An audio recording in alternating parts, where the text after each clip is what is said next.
오늘은 빌립보서 1장 27절 이하의 말씀으로 복음에 합당한 삶이란 제목으로 은혜를 나누고자 합니다. 모든 성경의 말씀이 하나님의 은혜가 담겨져 있죠.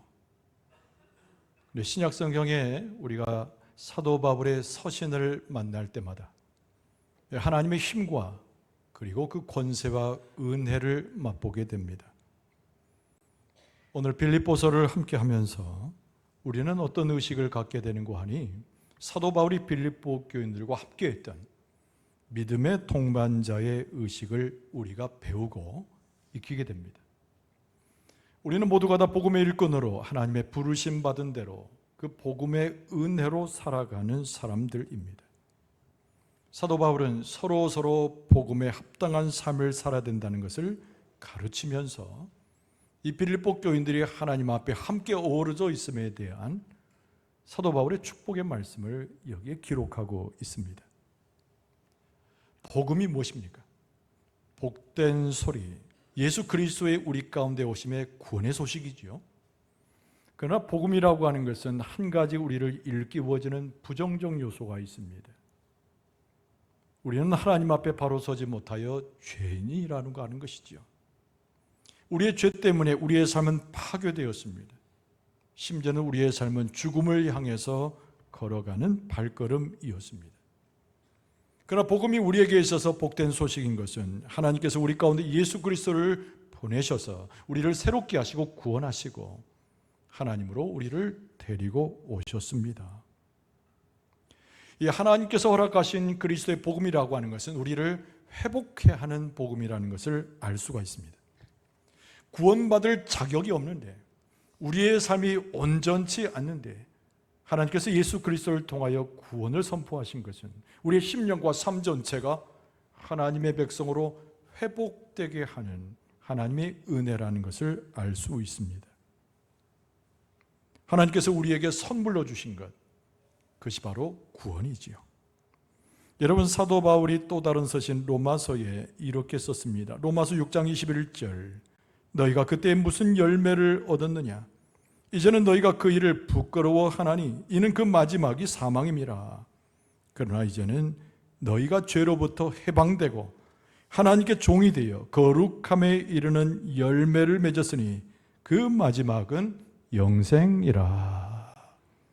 복음의 소식을 그대로 로마에 있는 교회에 사도 바울이 감격을 안고 썼던 글귀입니다. 오늘 본문의 말씀에는 빌립보 교인을 향하여 복음에 합당한 삶을 살으라고 사도 바울이 권고하고 있지요. 우리의 복음을 기억할 때 앞에서 언급한 대로 무엇을 기억해야 될까요? 하나님의 은혜를 기억해야 됩니다. 복음에 합당한 삶이라고 하는 오늘 말씀에 우리가 풀어서 그 내용을 찾아볼 때 하나님의 은혜를 가지고 그 은혜와 더불어 살아가는 것이 복음에 합당한 삶입니다. 예수 그리스도의 십자가의 이야기는 우리에게 진리가 되었습니다. 복음에 합당한 삶이라고 하는 것은 예수 그리스도의 십자가의 진리를 가지고 그 진리로 삶을 살아내는 방식입니다. 여러분, 우리는 더 이상 세상에 있는 자가 아니고 예수 그리스도 안에 머물러 살아가는 자들입니다. 하나님께서 우리 죄를 속량하셨기 때문입니다. 할렐루야. 하나님께서 우리 죄를 속량하시고 우리로 하여금 새로 의를 덧입게 하셨습니다. 하나님의 자녀가 되게 하셨습니다. 예수님께서 약속하셨던 성령을 우리에게 보내셔서 우리의 삶을 주장하십니다. 성령과 더불어 우리의 삶은 영적인 성공을 거두게 되겠는데 우리의 마음에 담겨진 놀라운 약속은 하나님께서 끝까지 우리를 잊어버리지 아니한다는 약속입니다.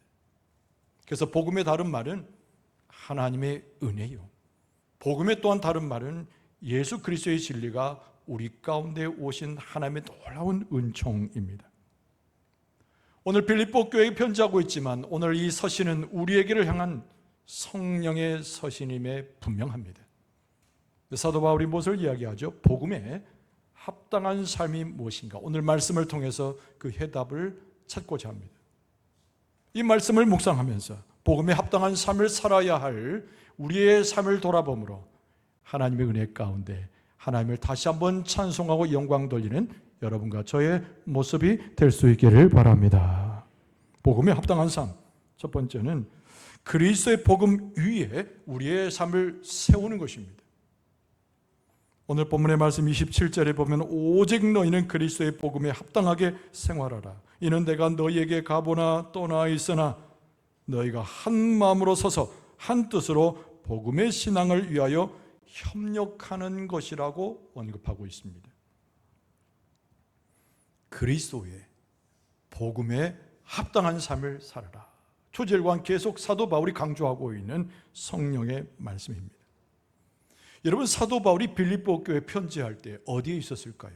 평안하고 좋은 곳, 대접받는 곳에 있는 것이 아니라 사도 바울이 머물렀던 것은 감옥이었습니다.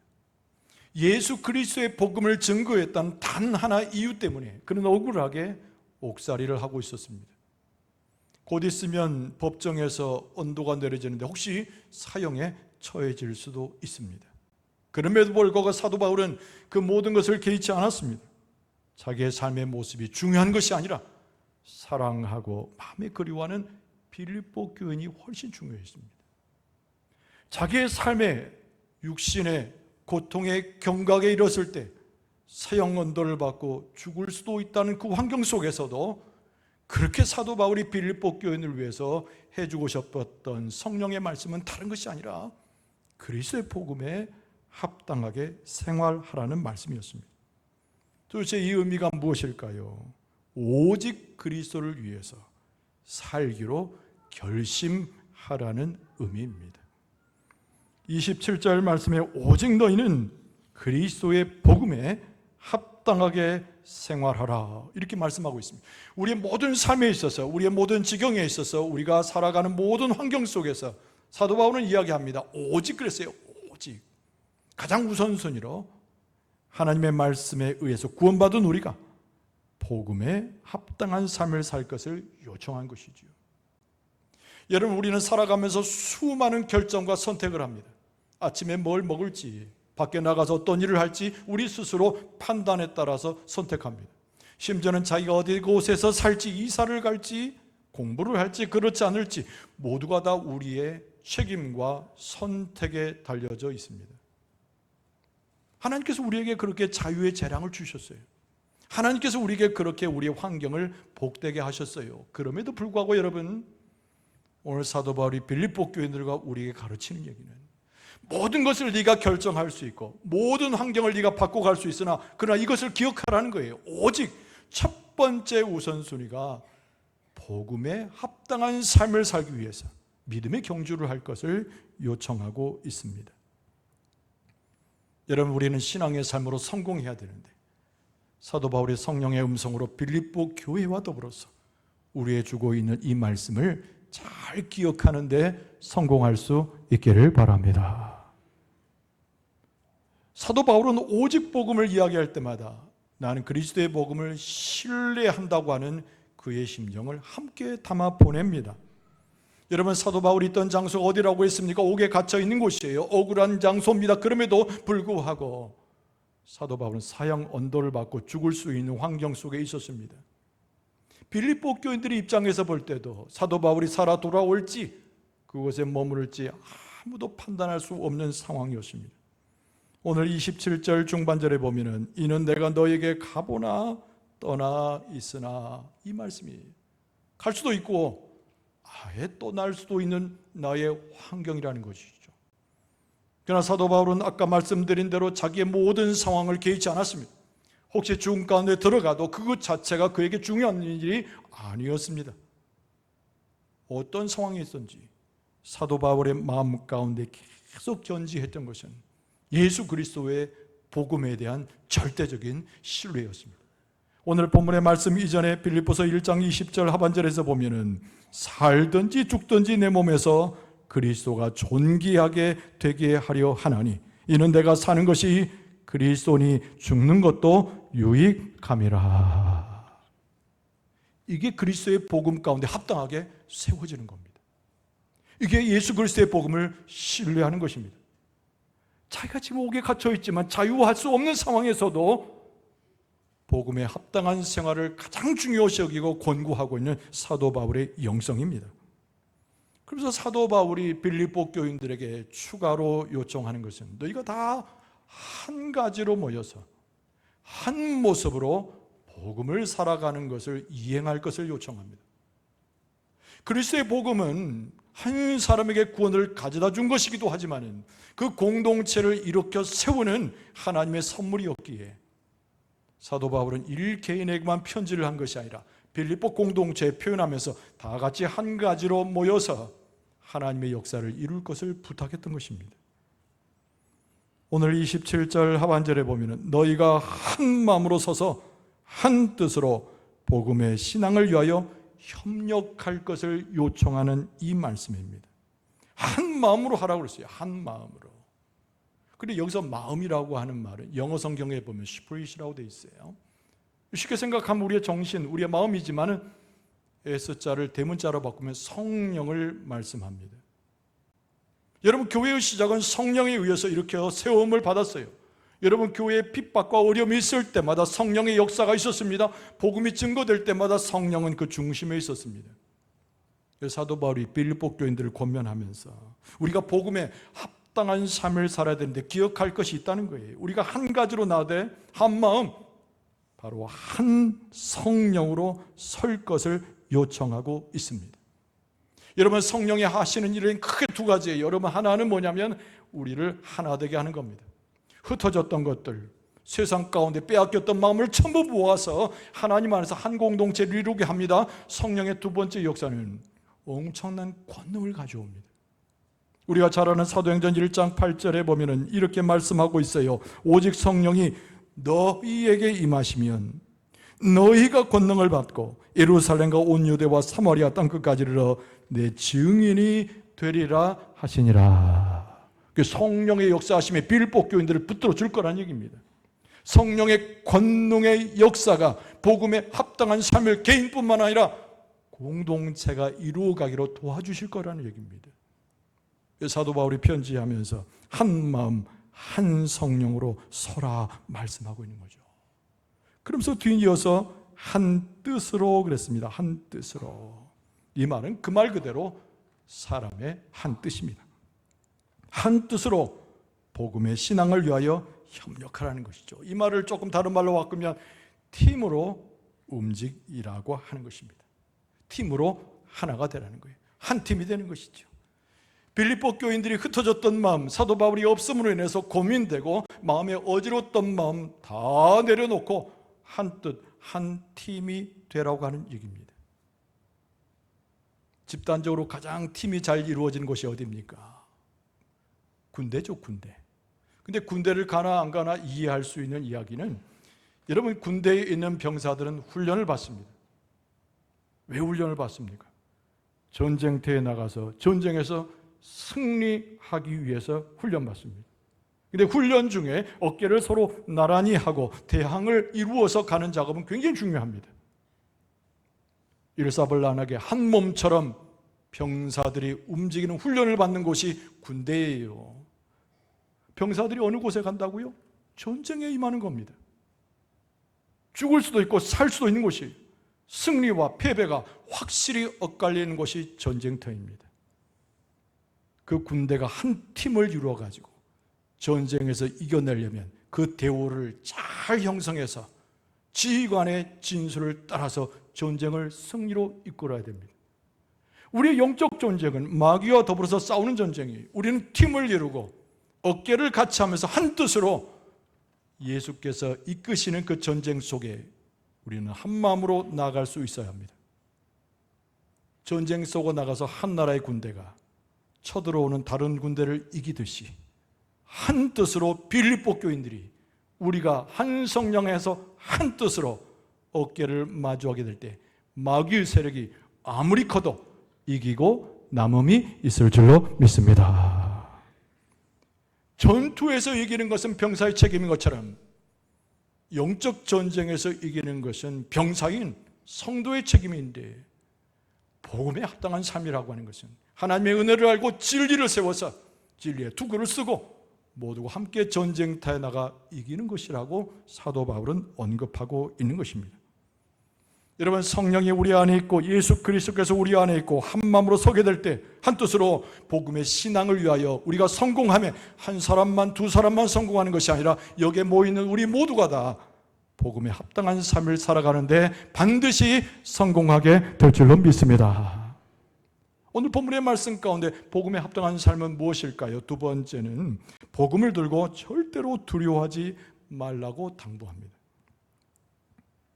여러분, 복음을 전하게 되면 대적자들이 생겨나기 때문에, 그런데 대적들을 두려워하지 말라고 당부합니다. 28절 상반절에 보면 무슨 일이든지 대적하는 자들 때문에 두려워하지 아니하는 일을 내가 듣고자 함이라, 이렇게 편지했습니다. 여러분, 두려움이 무엇입니까? 급히 놀라거나 당황하는 것을 두려움이라고 말해요. 그리스도의 복음을 증거할 때 세상의 마귀의 배경을 가진 수많은 사람들이 대적합니다. 어려움을 주고 고통을 주죠.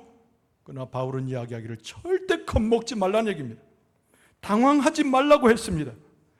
반대 앞에서 굳건히 서라고 말씀합니다. 우리는 하나님의 은혜를 입은 자일 뿐만 아니라 그리스도의 진리로 세워진 자이기 때문에 승리의 주가 앞에 계시니 우리는 겁먹을 필요 없고 당황할 필요 없고 두려워할 필요가 없다는 말씀이죠. 근데 두려워하지 말라고 해서 두려워하지 않게 됩니까? 근거를 알아야 되는 거예요. 우리가 두려워하지 않고 겁먹지 않을 근거들이 있습니다. 여러분, 첫 번째는 우리는 반드시 승리하는 팀 안에 있기 때문입니다. 여러분, 두 팀이 경기를 벌이게 되면 한 팀은 승리하고 한 팀은 패배하게 되어 있지만 우리는 어느 편인가? 승리하는 팀에 있습니다. 왜 그렇습니까? 우리의 힘이 있어서가 아닙니다. 우리가 가지고 있는 재물이 많아서가 아닙니다. 우리 가운데 지혜자가 있어서가 아니고 하나님께서 우리의 팀장이 되시고 예수께서 머리가 되시는데 우리는 영적 전쟁에서 반드시 승리하는 승리의 팀인 줄로 믿습니다. 그 팀 속에 우리는 있으니까 예수 그리스도를 보고 하나님의 역사를 보고 그 은혜와 진리를 깨닫게 되면은 내가 승리하는 팀에 있으니 승리하는 팀이 패배하는 팀을 두려워할 이유가 없지요. 여러분, 더 중요한 것은 우리의 입술과 영혼에서 우리의 승리를 선언할 수 있어야 된다는 겁니다. 여러분, 요새 TV 틀면 월드컵 축구 경기 많이 나오잖아요. 여러분, 축구 경기 하기 전에 선수들이 뭐 합니까?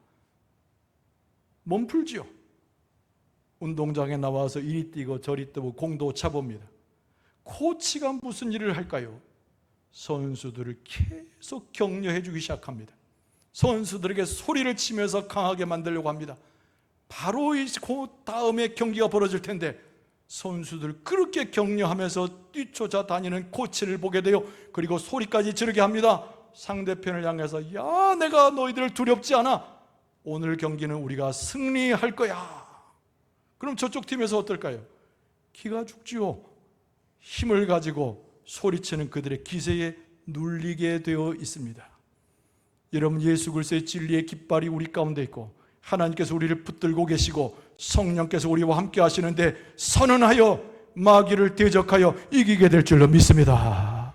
우리의 팀은 승승장구하면서 백전백승할 수밖에 없어요. 우리가 용기를 내서 영적인 훈련도 합니다. 때로는 경건에 이르는 연습도 합니다.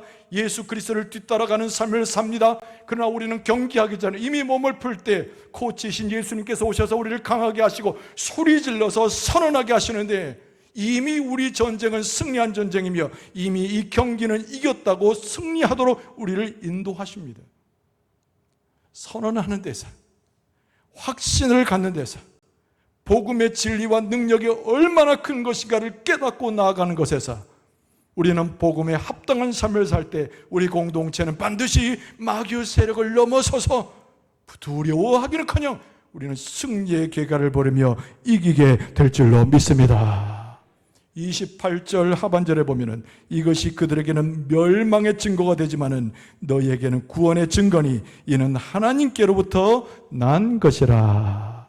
패배하는 팀에 신경 쓸 거 없어요. 여러분, 저 팀은 패배해서 멸망해요. 마귀 사탄은 물러가요.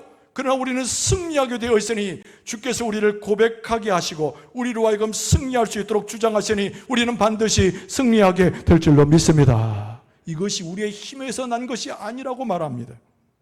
28절 하반절 끝에 보면 이 모든 것이 하나님께로부터 난 것이라.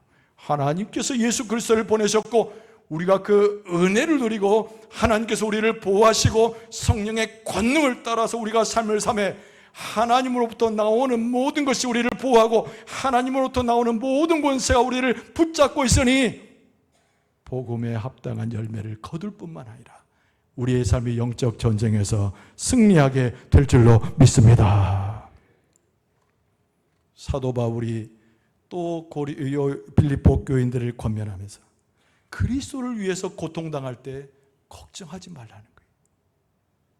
지금 사도 바울이 예수 그리스도의 복음을 증거했다는 단 하나의 이유로 사형 언도를 눈앞에 두고 감옥에 있지 않습니까? 그러나 사도 바울은 전혀 그것을 개의치 않습니다. 우리가 복음에 합당한 삶을 산다고 할 때 하나님의 영광을 누리고 하나님의 은혜를 누리고 성공하는 삶을 사는 것은 당연해요. 그럼에도 불구하고 우리의 삶엔 고통이 있고 십자가에 우리에게 밀려오는 슬픔이 우리는 한 면에 있다는 것입니다. 그래서 사도 바울은 말하기를 성령의 음성으로 도무지 그것에 대해서 개의치 말라는 거예요. 고통이 오겠지만은 고난과 환난이 따라오겠지만은 그것에 마음을 두지 말라는 겁니다.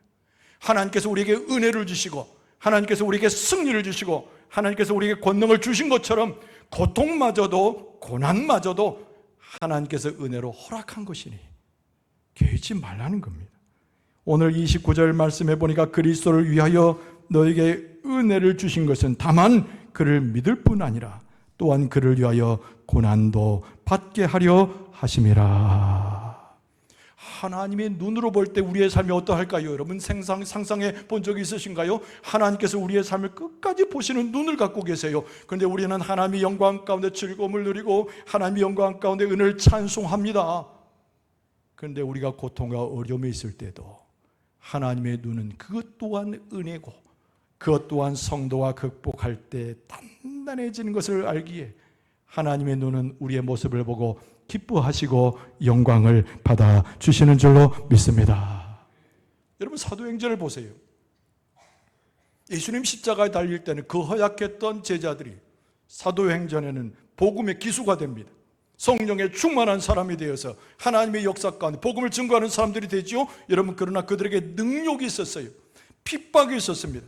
고통이 있었습니다. 그러나 그들은 그 능력을 능력으로 여기지 않고 고통을 고통이라 여기지 않습니다. 여러분 사도행전 5장 41절에 보면은 사도들은 그 이름을 위하여 능력받는 일에 합당한 자로 여기심을 오히려 기뻐하면서 공의 앞을 떠나니라. 초대교회 성령의 부흥이 있어가지고 교회가 든든히 서가는데 예수 그리스도의 복음을 증거하는 사도들이 큰 능력을 발휘하는데 그들을 능력을 주고 그들에게 고통을 주고 그들에게 환난과 핍박을 주는 이들이 그렇게 많았다니까요. 그럼에도 불구하고 사도들은 한 번도 그 능력을 그 핍박을 능력과 핍박으로 여기지 않았다는 거예요. 오히려 기뻐했어요. 공의 앞을 여유 있게 지나가는 이 사도들의 모습을 상상해 보십시오. 하나님의 은혜와 능력으로 고통쯤이야 환난쯤이야 오히려 은혜로 여겨서 승리하게 된 줄로 믿습니다. 예수님께서 일찍이 제자들을 부르셨어요. 그리고 제자를 부르신 다음에 예수님께서 소위 제자도를 설명하셨습니다. 마태복음 16장 24절입니다. 누구든지 제 목숨을 구원하고자 하면 잃을 것이요 누구든지 나를 위하여 제 목숨을 잃으면 찾으리라. 할렐루야. 예수님께서 가르쳐 주셨어요. 제 목숨을 구원하고자 하면 잃어버릴 수 있지만 누구든지 나를 위하여 제 목숨을 잃으면 핍박과 환난과 고통에 빠져 있을 때에도 다시 목숨을 회복하고 찾게 될 것이다. 예수님께서 가르치시는 제자도의 모습이에요. 예수님의 십자가는 영광입니다. 예수님의 십자가는 하늘나라를 보장하는 약속입니다. 그럼에도 불구하고 예수님의 십자가는 핍박이요 예수 그리스도에 걸어가는 가시밭길이요 예수 그리스도의 십자가를 따라가는 것은 우리의 삶에 감당하기 어려운 슬픔들이에요. 그러나 예수님께서 말씀하시기를 나의 제자가 되고 나와 함께 그 십자가를 지고 그 영광을 보려 하거든 그 고통과 슬픔과 어려움마저도 하나님의 은혜임을 깨달아야 된다는 것을 예수님께서 말씀하셨습니다. 여러분, 때로는 공동체의 어려움이 닥쳐와요. 때로는 공동체의 위기가 닥쳐와요. 우리 개인의 삶뿐만 아니라 우리의 모든 삶 가운데 사탄이 유혹과 공격을 주므로 교회가 흔들릴 때도 있어요. 그러나 여러분, 그것을 개의치 마세요. 우리를 강하게 하시고 하나님 앞에 우리를 부르시는 또 하나의 하나님의 은혜가 되는 줄로 믿습니다. 사도 바울이 고통을 개의치 말아라. 내가 감옥 속에 있어도 이것이 하나님의 은혜요. 내가 혹시 죽어서 너희들 가운데 가지 못해도 그것이 또한 하나님의 은혜라고 사도 바울은 끝까지 고백하고 있는 것입니다. 그리스도의 복음에 합당한 삶이 무엇인가? 설교의 서두에도 말씀을 드렸습니다만 복음을 통하여 우리에게 베푸신 하나님의 은혜를 기억하고 그 은혜를 살아가는 거예요. 예수 그리스도의 복음을 기억하고 모든 삶에 극복하는 거예요. 정리하면 복음에 합당한 삶이란 우선 개인적으로 교회가 복음을 최우선으로 삼는 것입니다. 두 번째는 예수 그리스도의 몸 안에서 우리가 서로 한 몸, 한 마음, 한 뜻으로 연결되는 것입니다. 그리고 세 번째는 우리가 복음의 증언자, 증인된 삶을 살아갈 때 핍박과 어려움이 있어도 무서워하지 말고 두려워하지 말고 담대하게 모든 삶을 극복하는 거예요. 그것이 복음에 합당한 삶입니다. 사도 바울이 성령의 음성으로 가르쳐 준 것처럼 예수께서 일찍이 우리 일러주신 것처럼 오늘의 말씀을 우리가 기억하고 새기고 말씀 가운데 순종하면 개인으로도 복음에 합당한 삶을 살 뿐만 아니라 우리 모든 공동체가 예수 그리스도의 복음에 합당한 하나님의 교회의 생활을 하게 될 줄로 믿습니다. 하나님의 놀라우신 역사와 은혜가 우리를 붙들어주고 은혜 가운데 성공하도록 우리를 이끌어 주실 줄로 믿습니다. 예수 그리스도의 진리가 우리의 중심에 서 있음에 그 복음에 합당하고 그 복음의 능력 있게 우리의 삶을 살아가게 될 줄로 믿습니다. 복음에 합당한 삶, 이것이 우리의 이름이 되고 하나님께서 주시는 또 하나의 복된 선물이 되어서 복음에 합당하는 삶에 성공하여 하나님의 영광을 구하는 여러분과 저의 모습 되어줄 수 있기를 주의 이름으로 축원합니다.